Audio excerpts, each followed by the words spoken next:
сәлеметсіздер ме, құрметті көрермендер. Бүгін біз каналымызда бауырлар телехикаясында әсия рөлін сомдаған актриса туралы мағлұмат беретін боламын. Шын есімі Су Бурчу Жошкун. 2005 жылы 15 сәуірде Стамбул қаласында дүниеге келген.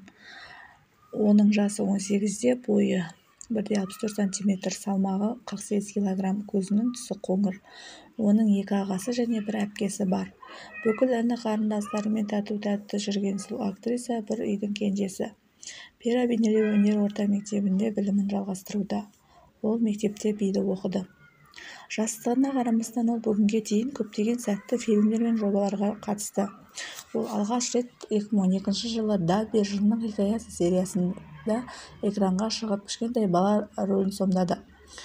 2021 жылы ол бауырлар телехикаясында басты рөлдердің бірін алды. Осы телехикаяның арқасында танымалдыққа ие болды.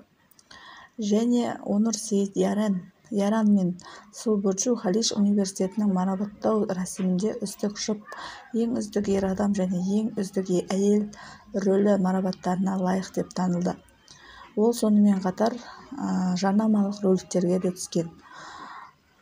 Ойнаған кинолары: Бауырлар телехикаясы 2021 жылы, Қызыл бөлме телехикаясы 2020 жылы, Қараға телехикаясы 2019 жылы, Әйел телехикаясы 2017-2020 жылдары, Біздің тарих телехикаясы 2017-2019, Қайтадан сүй телехикаясы 2015-2016 жылы.